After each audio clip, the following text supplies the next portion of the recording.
Great taste. Sweet.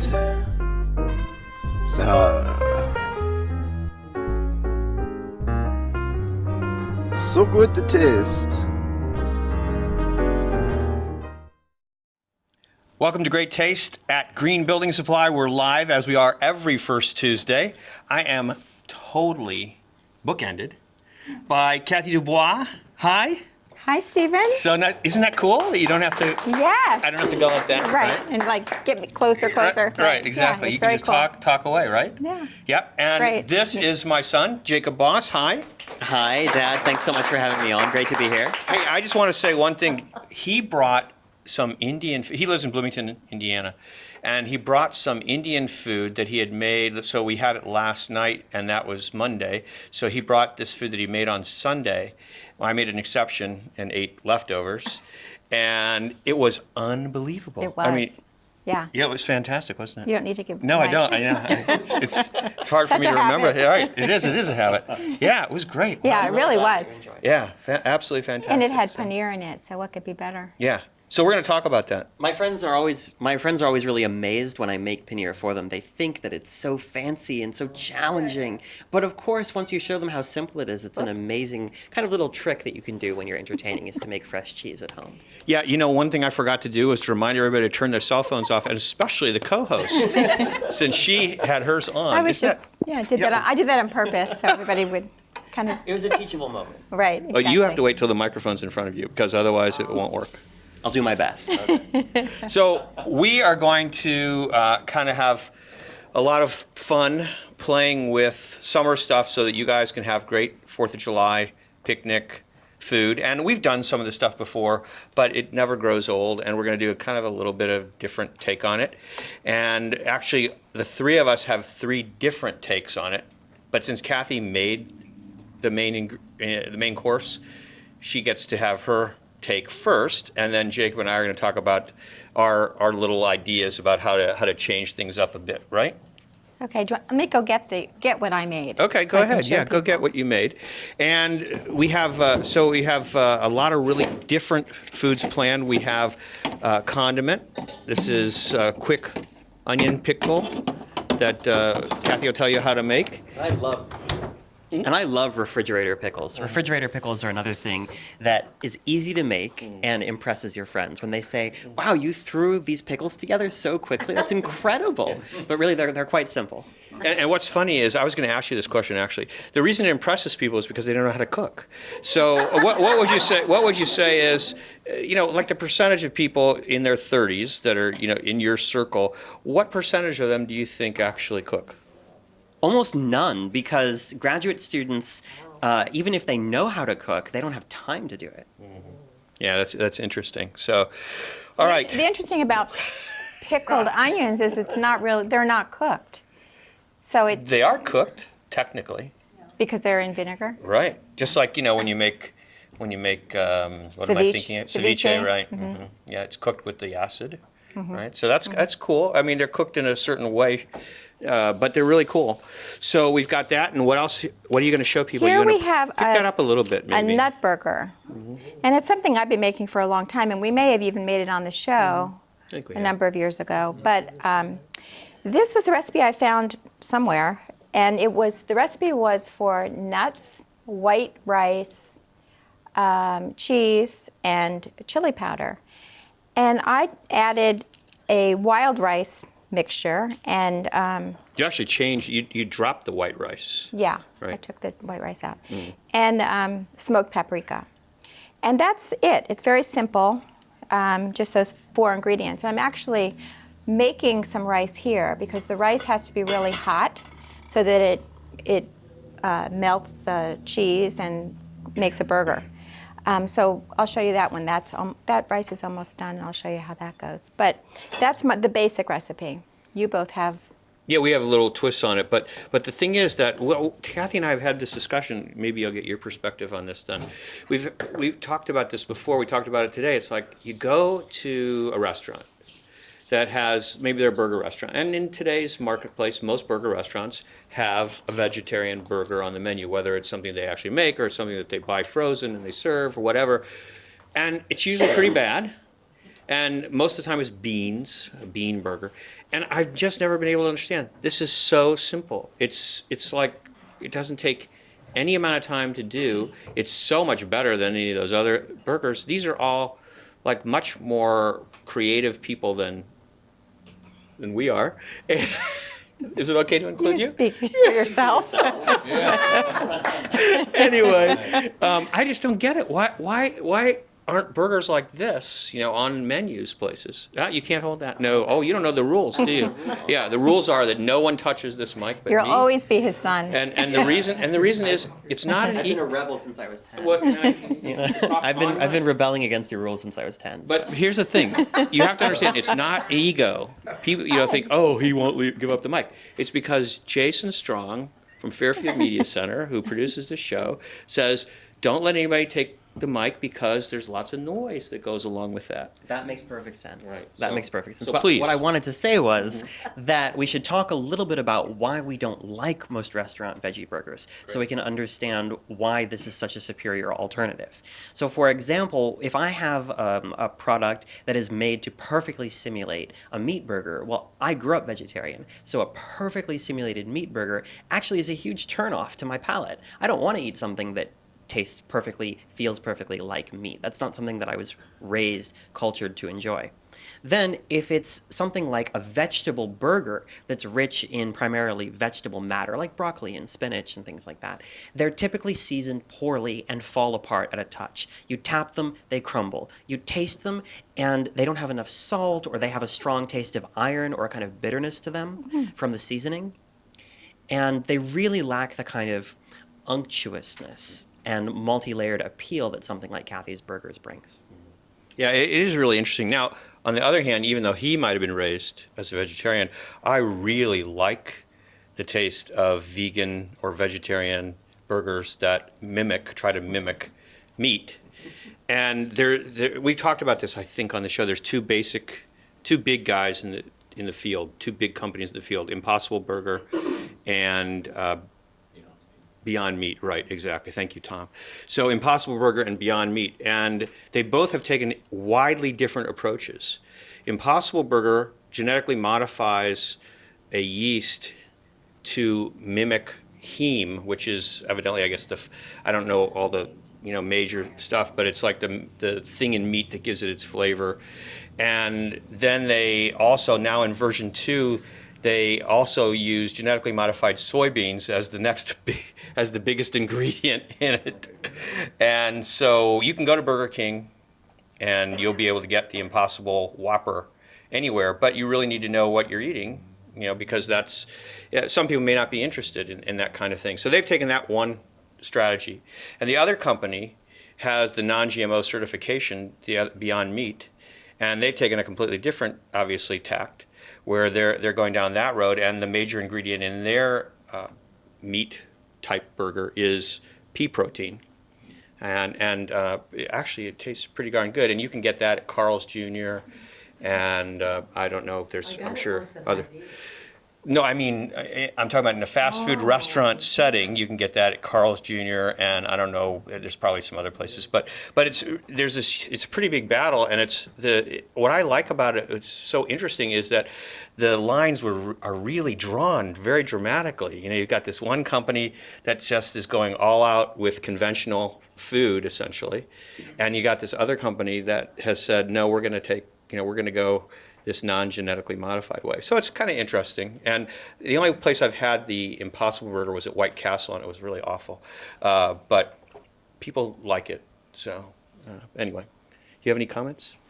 As a kid who grew up eating Hardee's sandwiches, Hold the Meat, which were just buns with cheese and ketchup between them when we would travel, I'm really amazed by the fact that you can get multiple kinds of vegetarian burgers at fast food restaurants. Unfortunately, I don't like any of them, but it's incredible how far the culture has come. Yeah, and there are other chains around that specialize in different types of approaches, but these are the ones that are trying to mimic meat. And actually, if you listen to their marketing, especially the guy from Impossible Burger, he stated very clearly from the very beginning that he has no he doesn't care if one person who's a vegetarian or vegan buys his product. He's only marketing to people who eat meat. And so that's another interesting approach, I think. Mary, you had a question. We won't be able to hear you, but I'll repeat it. Ask people if they've heard about the real meat that they're growing in. About meat grown in laboratories? Yeah, that's going to be one of the next big things also. Right, yeah. So you've got kind of both. You got a lot of stuff happening. Let's put it that way. Yeah, a lot of stuff happening. Personally, we like to just cook our food from things that we know what they are, and we enjoy, trying to get the freshest food possible. And luckily, we live in a place that's very easy to do for the most part, even in the winter, which is great because we have an all year-round farmers market, which is fantastic. And yes. And have you had the veggie burger that they have at the cafe at everybody's? I don't think that I've ever. You asked if I've had that, and the answer is no, I haven't had that. So, but I'm sure a lot of people do make veggie burgers with beets. They like to do it that way so that it looks red and also mimics meat. And it's okay, but you tell me after you eat this, what's the better burger? Okay, we'll see. You might like the beet one. Who might like the beet one? Mary. She might, but I bet she'll like that a lot. So I know a scholar who's produced a book-length volume on laboratory-grown meat. Is there a place where people can go to get extra resources that we mentioned on the show? A blog or anything like that? A website where we can post resources? An Instagram page, a Facebook where I can share a link to the book? Anything like that? Yeah. Why not? You could just give it to me. All right, I'll give it to you. After the show. Yeah, that's a great idea. Okay, so we've got a lot to cover because we've got to do these burgers. She's got to show you how to make those. We're going to talk about oven roasted fries. We've got sweet potatoes and regular potatoes. We've got a really great dessert. Kathy's going to make an aioli, which is going to be super on the burgers. And she's also going to talk about a little bit about how to make the pickles. So all that's going to be happening on the show. But I would be remiss if I didn't mention some of you were there. We had a fantastic event over the weekend where there was a screening of the movie Orange RC. We had 2 screenings. One of them was completely sold out, which was awesome. And a lot of support from businesses in town, including Green Building Supply, Everybody's, Whole Foods, J. Boyle Gem, Aeron, Natel, help me out, Breadtopia, already said, yeah. Bob Ferguson, Shackley Distributor, Village Realty, Aeron, I said, yes, now they got mentioned twice. At Home Store, fantastic. Selling all the tickets takes a lot of time to do all that. Frontline Printing contributed some of the PR material, so it was great. Everybody loved it. Everybody loved the screening. Poor Mateo has a screening in LA starting on Wednesday, and he's trying to get his car together right now and Soil Tech, thank you so much, and Natal, yes, of course. And the great thing about it was, not only was it a great event and there were lots of people, it was a lot of fun, but it raised money for the Large Cupboards Summer Food Program. And Laura Cohen, their executive director, is here with us. And I wanted her to come and talk about some aspect of, contributions you can make to the Lord's Cupboard that I didn't have any idea about. And I was really excited to learn about that. So please. Yeah, so the thing that I believe you're talking about is fresh produce. We absolutely accept donations of fresh produce, and it basically goes out as quickly as it comes in. I mean, we've received, I've been there for 6 years. Over those 6 years, we've received anywhere between 4,000 and 9,000 pounds of produce a year. Wow. And it goes. There is so little that goes bad. It just doesn't sit there long enough to go bad. And, it's, of course, every summer, depending on the weather, there's something that we get way too much of. It's cucumbers or it's zucchini or it's tomatoes, depending on what's going on. But it all goes one way or another. So let's say we have a garden and we have some extra eggplant, tomato, zucchini. What do we do? Yep. Just bring it to the Lord's cupboard Monday through Friday, 1 to 4. It's great if it can get there early in the week because that way it doesn't sit there over the weekend and get dried out or anything. But yeah, I mean, we even have people in the community who are planting an extra row for us. We've had quite a few kids who have planted little gardens because they wanted to be able to do something for the Lord's cupboard. So we'll take it all. And even there are some folks in town who really do some unusual vegetables and squashes and stuff. And we love it. You know, when folks bring things like that in, we say, okay, what is it and how do you cook it? And we pass that along to our clients, and they're more than willing to try new things. So they get really excited. Yeah, that's really terrific. And I'm sure that these type of outreach efforts go on in most communities around the United States. And since this is on YouTube, on the Fairfield Media Center channel, you know, if you're listening or if you're watching this somewhere else, all you have to do is there an easy way to usually find out who handles those kind of efforts in a particular town? Yeah, I mean, it's usually going to be as easy as calling your local food pantry or even the regional food bank, and they would know how to get your extra produce somewhere where it will be used well. Fantastic. And in addition to that, the Summer Loaf program obviously needs ongoing support probably for the summer. So do you want to just explain what that is? Yeah, so the Loaf program is a program that happens during the Fairfield Schools summer break, and it is specifically geared toward helping feed the kiddos that are home from school. So more than half of the kids in the Fairfield School District qualify for free and reduced price lunches during the school year. But those are not nearly as available during the summer. So one of my fantastic volunteers came up with this idea 10 years ago to start up a summertime program to help those kids who are eating mom and dad out of house and home while they're home for the summer. And it's just a little extra food each week, kid-friendly food that hopefully has a little nutrition to it. And then we also do a small voucher that the parents can use to go buy, again, food. We're specific on the voucher about what they can buy, and it's, typically fresh things and things that have some nutritional value. And it's just a $15 or $20 voucher that those parents can come in and get, but you'd think we were handing them $1,000. They are so excited about that little bit of extra help.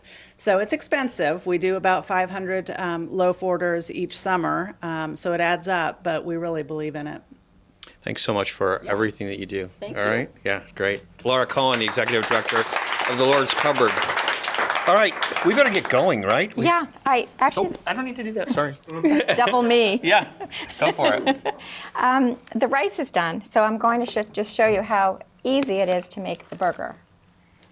So we prepped everything, and here is a cup of pecans. And we were talking, you can use walnuts if you want. You could toast them if you want, though. They get cooked in the oven. There's all kinds of different things that you could do. We think pecans and walnuts would probably be the two best choices for this. Right? And then we've got a really nice cheddar, a sharp cheddar. But again, you can use whatever cheese you want, but the cheddar is really nice. And that's Milton Creamery's,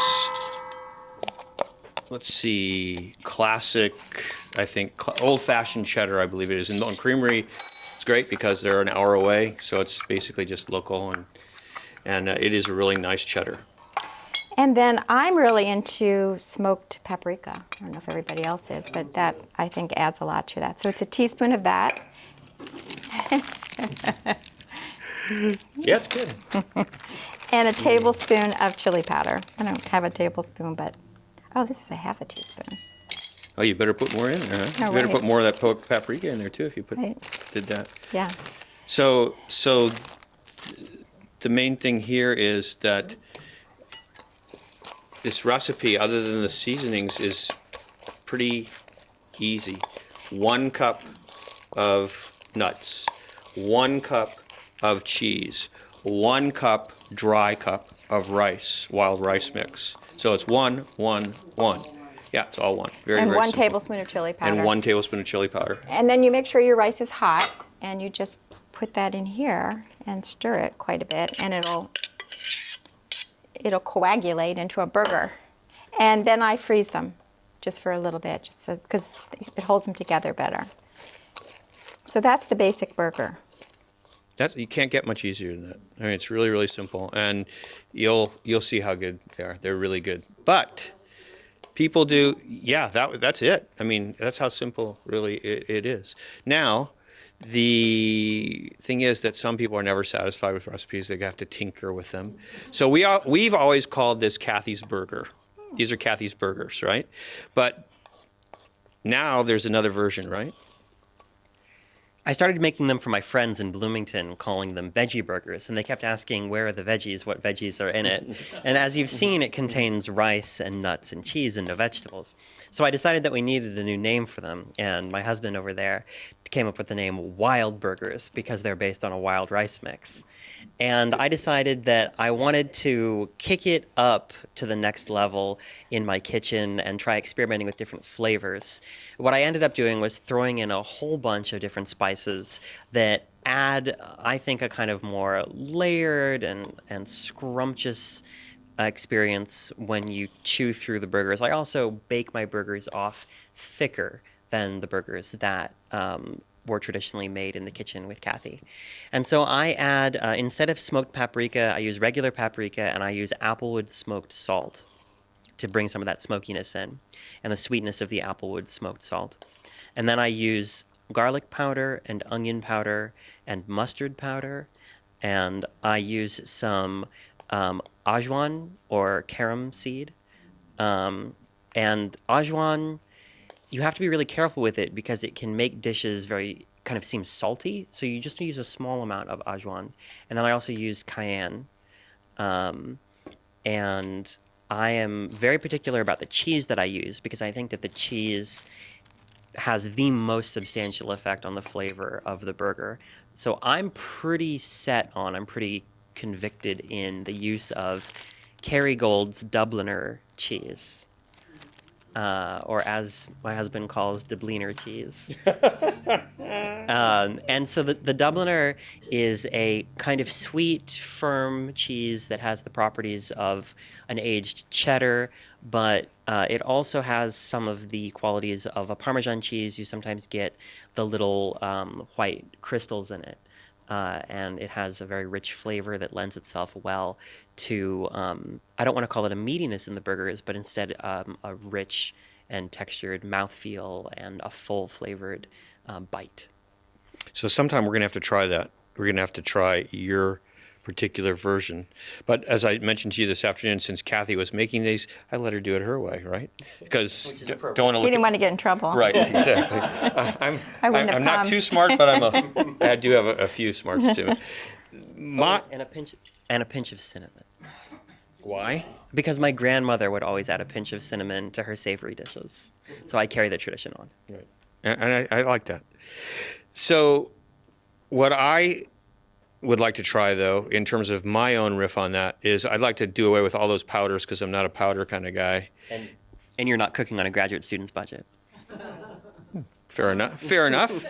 And I would like to use, for example, fresh garlic in here, and also I would like to put in what's the other thing that I want that's fresh? I want shallots. Right. I want to put fresh shallots in and try that. But I think, Kathy, you might be interested in her perspective because I thought it was a valid one.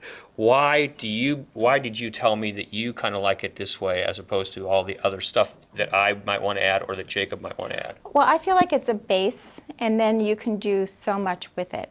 I'm going to make a aioli, and we have the pickled onions.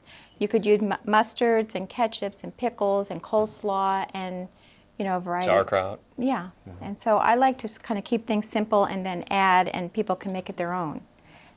So. And Kathy, you'll make your own ketchups, won't you, sometimes? No. No? Never have. Never? And what kinds of toppings do you like to make other than the aioli? I actually really like caramelized onions on them. And that's a very simple, easy thing to do.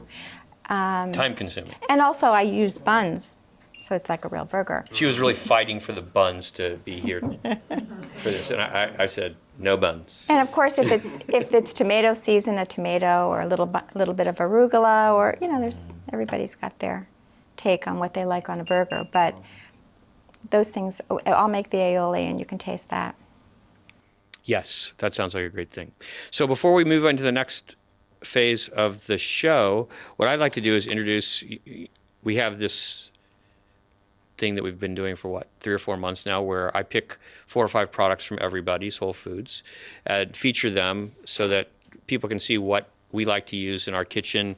And so this kind of goes along with some of the stuff that we're doing. So we have Vegenaise, because we're going to use mayonnaise for the aioli, and I just like the grapeseed oil Vegenaise. That's what I've been using. I use it for years. I think it has the best taste. If you're not going to use a real mayonnaise, thank you. I appreciate that endorsement from one of our audience members. I got a thumbs up. I like that. So if you're not going to use real mayonnaise for whatever reason that you have, I think this is a great substitute, the Vegenaise.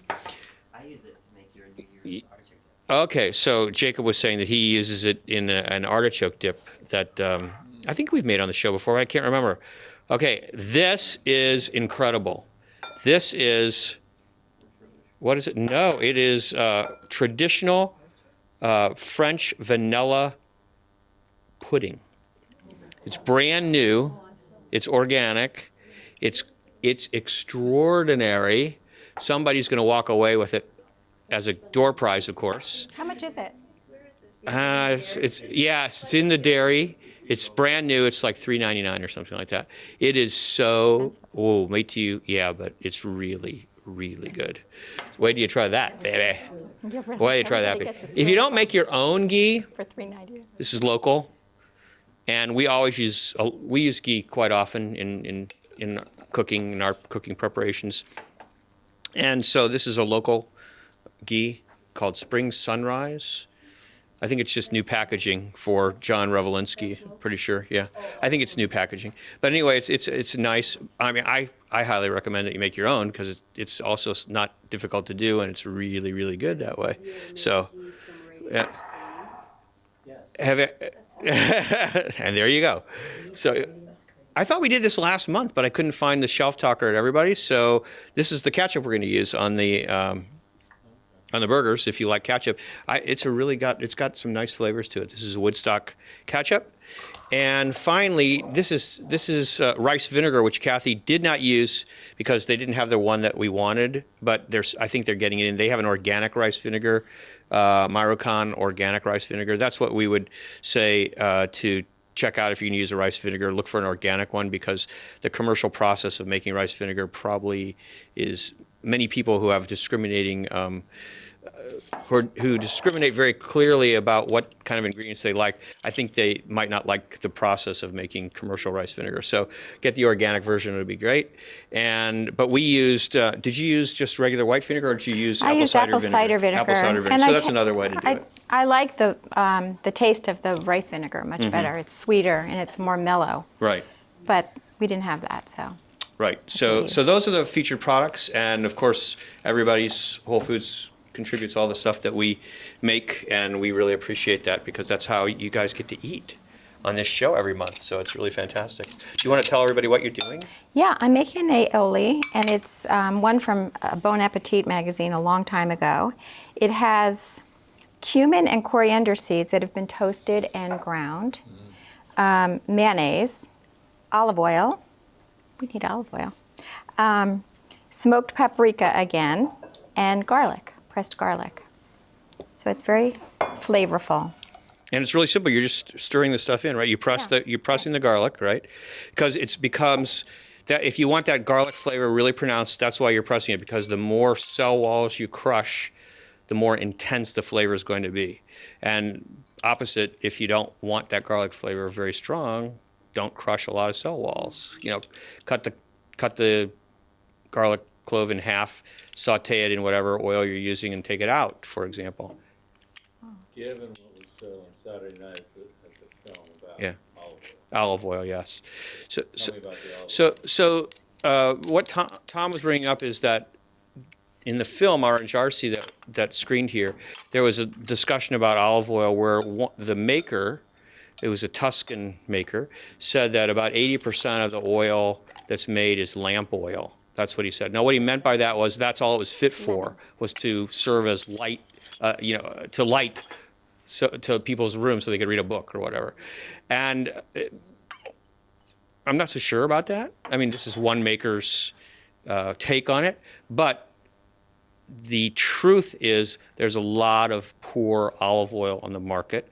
This has been going on for a long time. Everybody, thinks that it's something new because what happens is it surfaces every 5 to 7 years. There's an article in the New York Times or something like that, and then somebody comes to me and, did you read that article about olive oil? I said, which one? The one from this year, or the one 7 years ago, or the one 7 years before that, or whatever.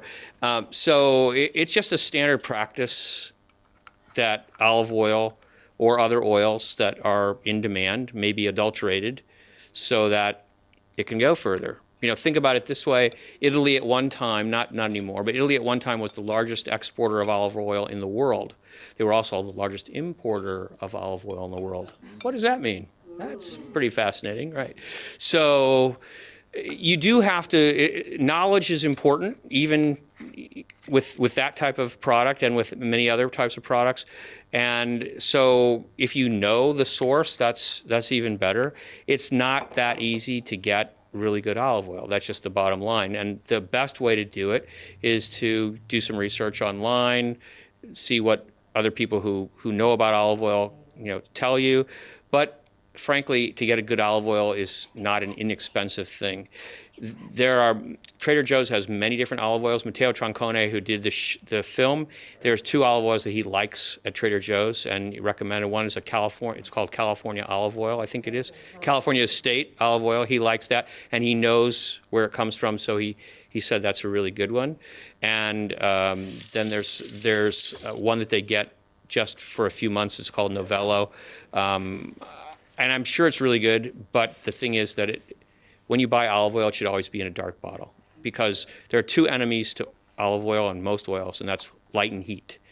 So if you bottle your olive oil, this precious commodity, in a clear bottle, for me, that's just a message saying that whoever's doing that only cares more about the marketing of the product because it's got a great color or it's got a great look to it. They want everybody to see it. Well, if you care more about the marketing of the product than you do the product itself, I'm looking for a different product. That's just me. That's just how I feel about it. The olive oil she used is something that we got off the shelf at everybody's, and frankly, to be honest, I don't know the source of it or anything. It's just olive oil requires a lot of research, and so I think that this is what was available to us, and so we're using it. Yeah. This is not the same California olive oil. I made a mistake actually at the screening and said that this was one of the ones that he recommended, but he didn't recommend this at all. This is probably, I'm familiar with that. yeah, it's okay, but I don't know. I can't vouch for anything about it. So, and it does. Yes, it's in a dark glass, right? But I can't vouch for anything about that. I would only tell you about stuff that I absolutely know about, and so it's just not one that I know about. It did well. Yeah, and okay. Well, so Jacob says this did well in the latest round of a reporting about adulterated oil. So that's great then. So fantastic. Okay. So what'd you say? How do you know whether it's true when you're researching? Well, the best way that you know is if you actually know the producer, right? And so for me, I try to find things that I actually know the producer, but I do that anyway. I go to the farmer's market. So do a lot of you. You go to the farmer's market. You're buying directly from the producer. You know them, sometimes you know their family, you know their whole story. Maybe you've even helped out at what they do. So that's the best way to buy stuff, because then you really know the source. And then you can move along from there, to other areas that maybe you're not quite as close in terms of a relationship. But for us, we had the good fortune to meet many producers in Italy over the years, and so we kind of know some things that maybe other people don't know or haven't had the opportunity to do. But you can also run into other things. You can find great stories on the internet, and then you can check them out a little bit. Like there's a Spanish olive oil that I love to use that it's got a tremendous story to it, because it's the kind of the story that has taken place all over the world, here and in other countries, where a farm that's been in the family for many, many years begins to lie fallow because the younger generation moves back to the city and the farm, just kind of sits there. And so there was this farm in southern Spain where it's been in the family for over, I think, 400 or 500 years, but a few generations ago, there was nobody there to take care of it any longer. And now, in the last couple of generations, younger people from the family have moved back. And the average age of the trees is 300 years old on this farm, which is really quite extraordinary in these groves. And it doesn't give the oil itself is very subtle. It's not the kind of a ripe oil that you might get from Tuscany, like the guy was talking about in the film, or from a harvest in Sicily.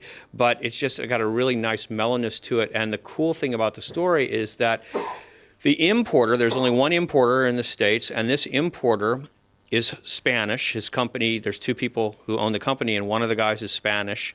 And he knows this family, and so all the profits that come from the sale of that oil go back to the family to reclaim more of the land that's there. So it's a really nice, inspiring story. So those are the kind of things you can run into if you start doing research, if you've got the time to do that kind of thing.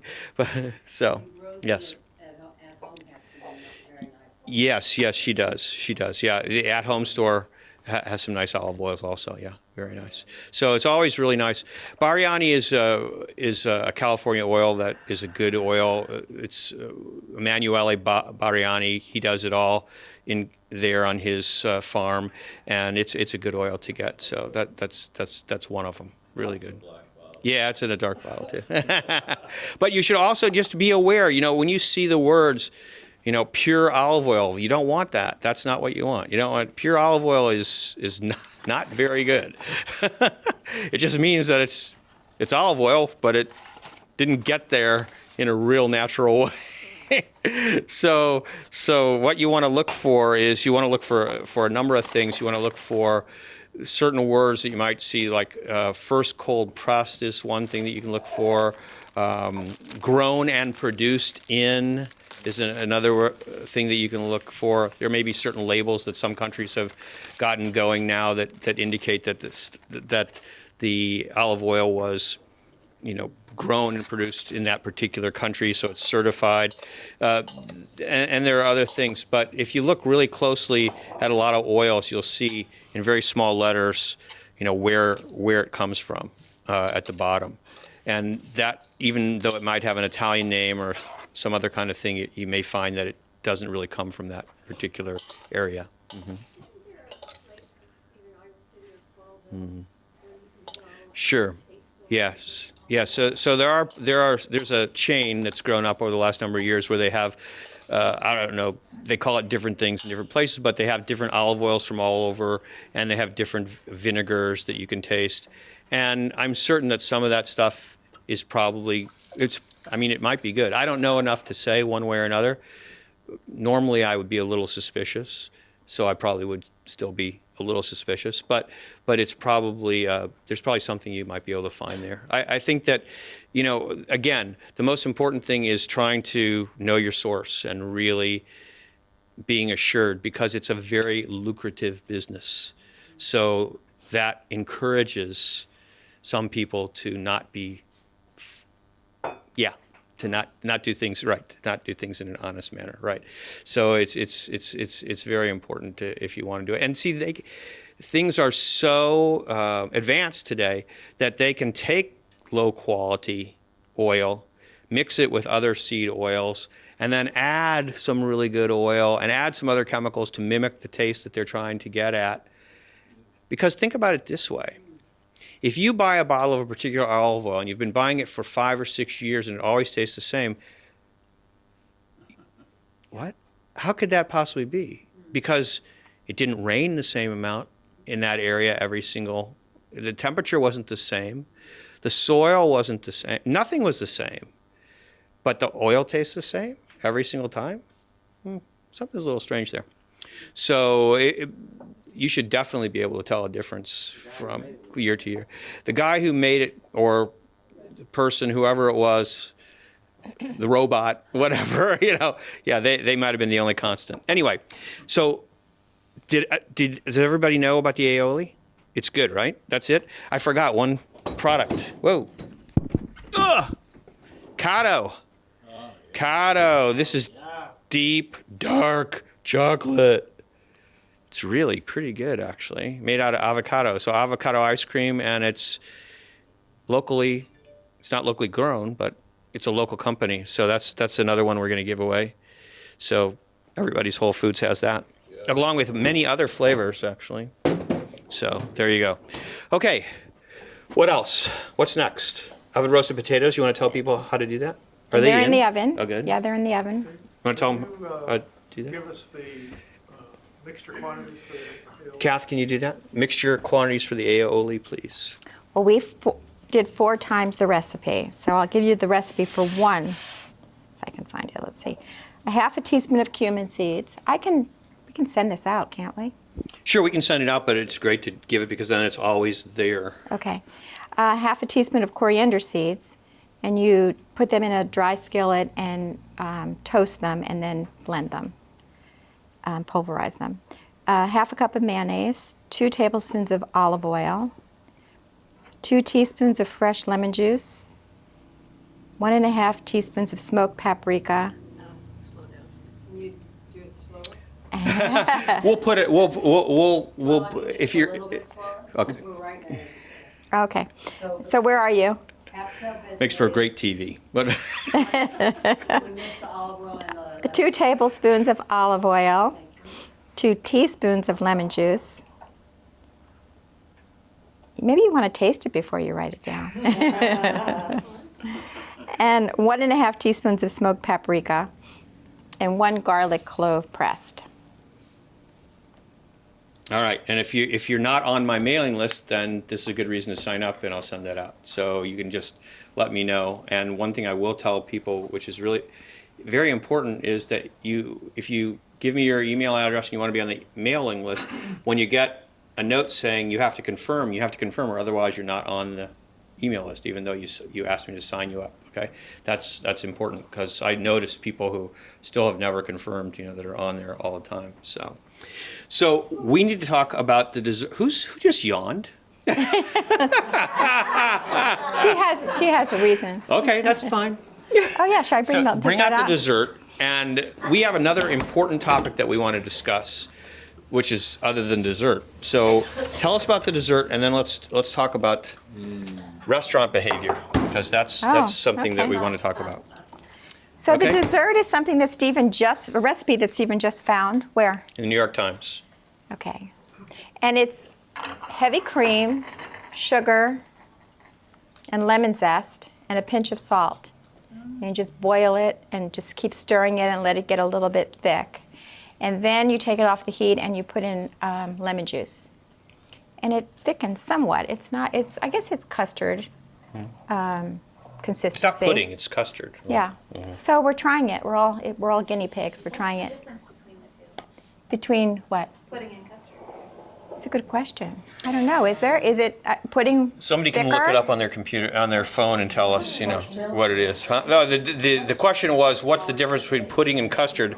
And I'll let someone look it up and what? What? Oh, Custard that- has eggs, This right? is custard without This is eggs. custard without eggs, though. That's exactly what it said. I see. So it's not a real custard. It's custard without, it's faux custard, exactly. Very good, faux but custard. it seems to me Well, that let me tell you, it's really good. pudding is You thicker. have to come up here, though, Tom, so you can come up here. So this is great. So now we're going to get the real, Custard versus pudding. Pudding is a sweetened milk or cream-based mixture thickened with a gelatinized starch, usually cornstarch or flour, that's cooked on the stove. Custards are milk or cream-based and are typically firmer than pudding. Moreover, custard usually has to be baked with a water bath. okay, well, this doesn't. This is a no bake, and it's not thicker than pudding. Can't hear you. Yeah. So we call this custard pudding pudding. Oh, good idea. I don't even get that. Custard and pudding. Oh. Combination. Pudding. Okay. Well, anyway, let's put it back in the fridge so it gets whatever. And then we have It's strawberries. Really, really good. Actually, it's strawberries, and then they recommend a sprinkle of black pepper on top. Over this way. So Well, it's just strawberries. That's beautiful. I know, but they're gorgeous looking. And they're macerating. We should probably turn these on and get some burgers going, don't you think? Okay. Yeah, that would be really We're good. not eating. Oh, yeah, you're right. And we Okay. fight over dessert. Can they go in the freezer? I did put it in the freezer for a little while because I didn't feel like it was cold enough, and I thought it would get a little thicker. But you mean keep it in the freezer and freeze it? Until we bring it out, maybe it'll cool. Oh. But it's maybe okay. We did do that. We did put it in the freezer for a while. It's actually supposed to cool in the fridge for 3 hours, which it did. But it is really simple to make at home. It's about a 20-minute prep period. That's all. So if you like it, you can find the recipe in the New York Times. Or if you can't get in because you don't subscribe, you can ask me for it. I'll tell you, it's like. So, go ahead. I was just going to say there's three ways you bake your burgers. I either saute them or broil them. So because we have something in the oven, I'm going to saute them. And I like them sauteed. Kathy likes them crisp. She likes the crispiness on the outside. Yeah, the cheese Yes. kind of gets crispy.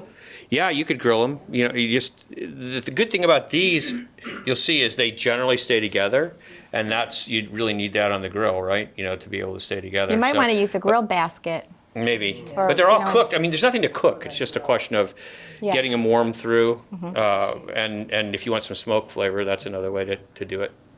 Is your email going to include the recipe for the burger? Will the email include the recipe for the burger? Okay. Sure. Sure. It will.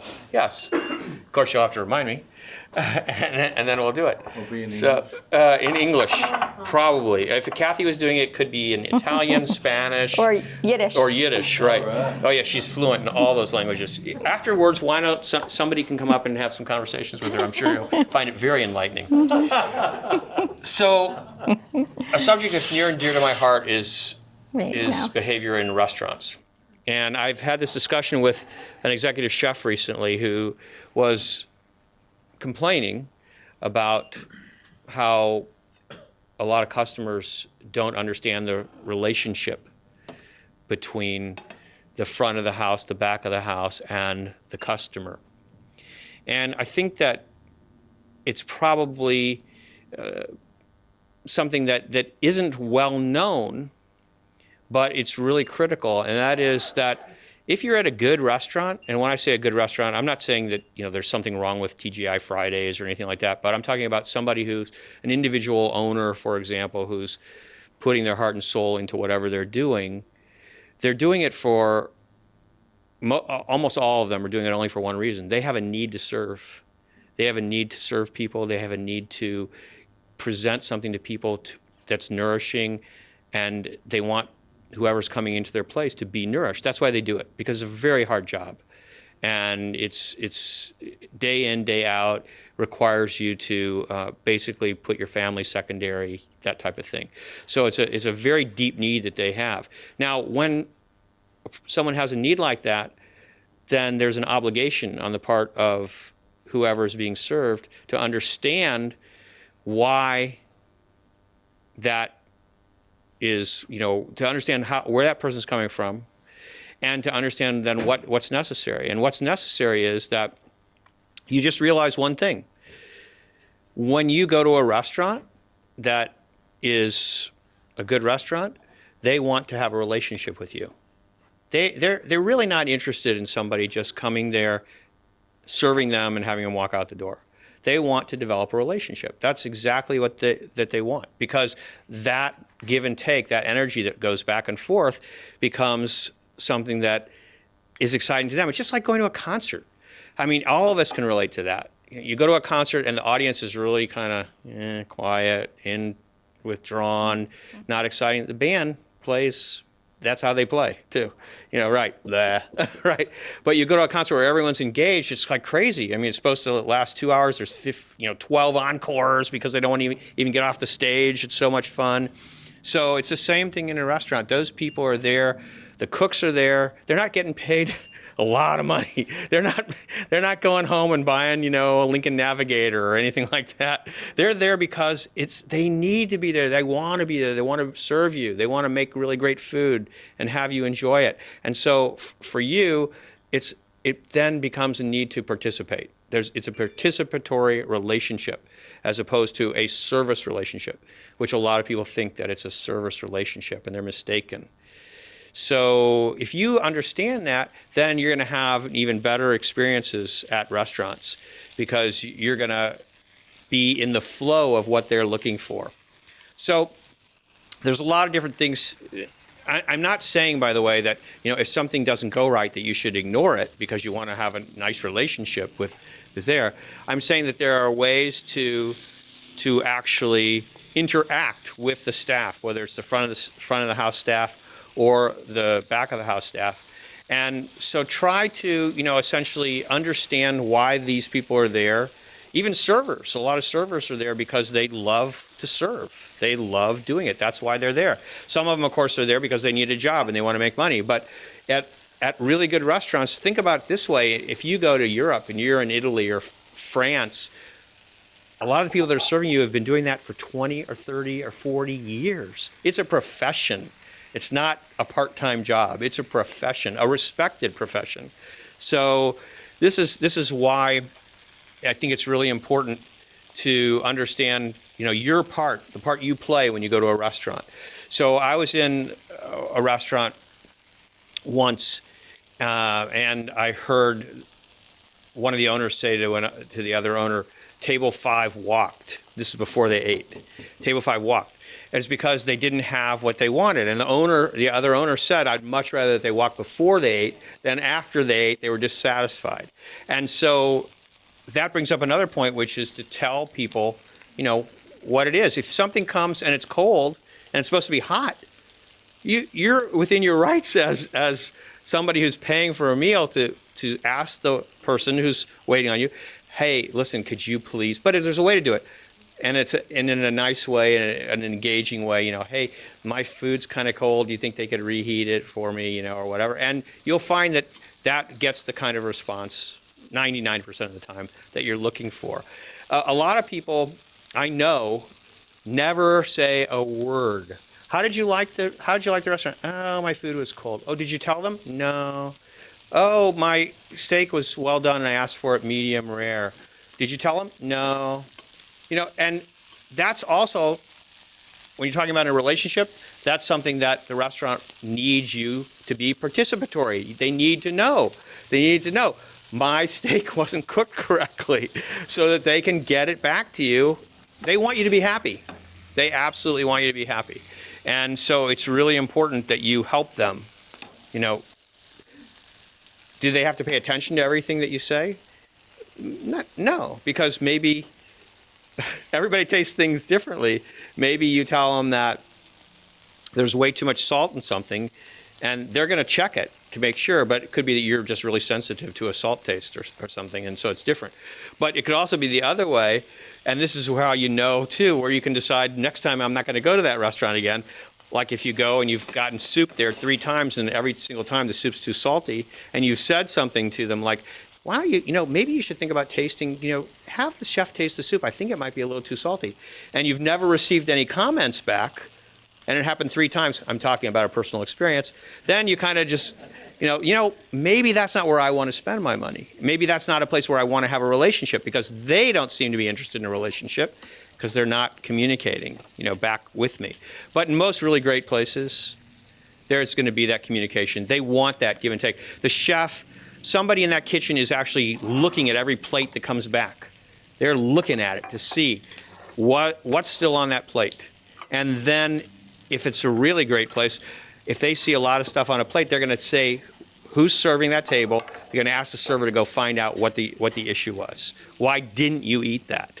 So it's something that came up, as I said, a few weeks ago with an executive chef who's a friend of mine, who was really upset about how he felt some people were very rude to their staff. So this brings up another point, which is an axiom for, how we've always heard that customer is always right. Well, a friend of mine, Jeff Benjamin, who's a co-owner of V30 in Philadelphia and Las Vegas, his axiom is a little bit different. The customer is always right until they're wrong. And one of the absolute cardinal rules is do not be rude or insult your server. Restaurants do not like that at all. So you might want to keep that in mind. Now, if you have an issue, ask for the manager, because the manager can solve the problem. The server may not have that ability, depending upon what the issue is. So ask for the manager in a very nice way. But and do that rather than writing a review on Yelp and saying, "Oh, this place is terrible," or that kind of stuff. That doesn't serve any purpose, really. In my opinion, it doesn't really serve any purpose. I mean, Brandon, you and I were talking to Gina from Asian Pho Bistro a couple of weeks ago, right? And Gina was talking about some of the letters that people post about. It's like, I took my food home. First of all, it took 40 minutes to get my food, and then when I got it home, it was cold. And she's like, well, okay, we tell you when you first come in here, that's our policy, to tell you how long it's going to be, before your food comes. And the second thing is, I don't have any idea. Do you live 5 minutes from my restaurant or 55 minutes from my restaurant? Do you not have a stove at home that you can heat up your food if it's cold, or what? So the restaurant owner's like helpless, basically, in a lot of this stuff. So I just think that the main rule is be kind and just understand that everybody's got. And when you go somewhere, good restaurants are always trying to please you, because they really want you to have a great experience. They want you to come back. They want you to tell your friends, because they know also that for every person that walks out of it that's dissatisfied, they're going to tell a lot more people about that unsatisfactory experience than somebody who really liked it. How many people they're going to tell. So bottom line, be kind, and at the same time, tell people what you need when you have something that, if you want to, actually get something across because it wasn't exactly the way you were looking forward to getting it. Yes? Maybe they can start to rate the customers where they do it on the right. That's kind of an interesting point. So Tom was saying maybe the restaurants could rate customers. That might be kind of fascinating, but it could cause a lot of issues too. So I don't think we'll get into that one. So you can see that it's probably better to use either a non-stick surface of some type or a cast iron, which is basically non-stick if it's seasoned properly, to cook these, because there's a lot of cheese in them, and it'll just make your life easier, right? Yeah, it'd be very hard to make these on a regular pan, a stainless steel pan. Which also brings up a point in the grilling aspect. You're going to have to figure that one out, so that it doesn't stick to the grill and just fall apart everywhere.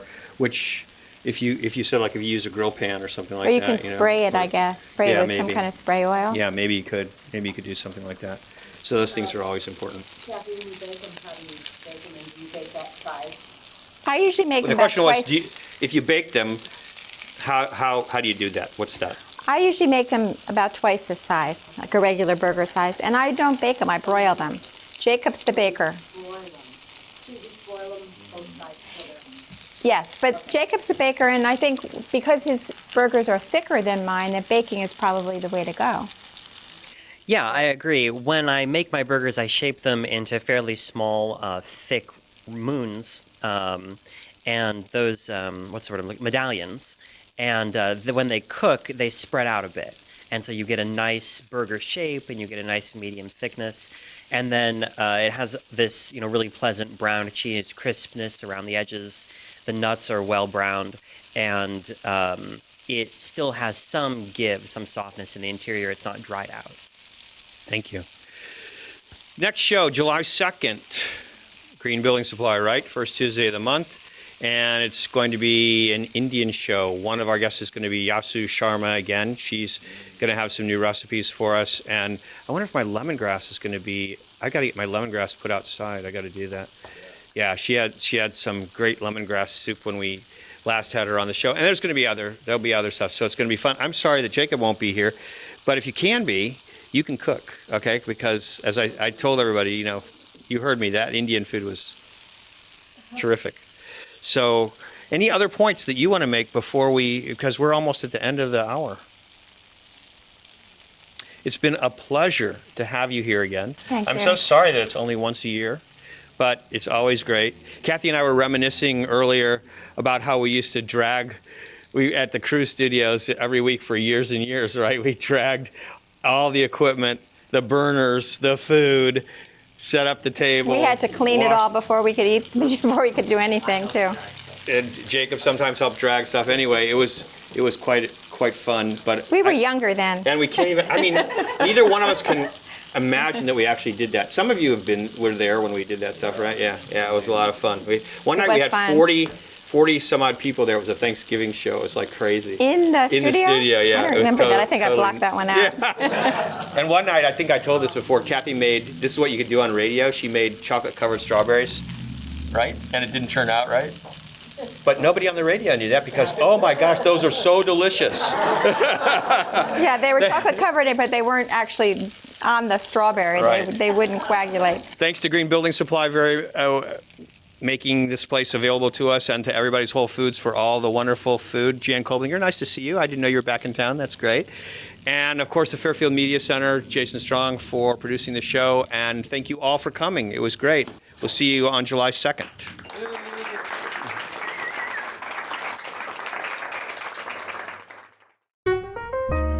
Red taste. Sweet.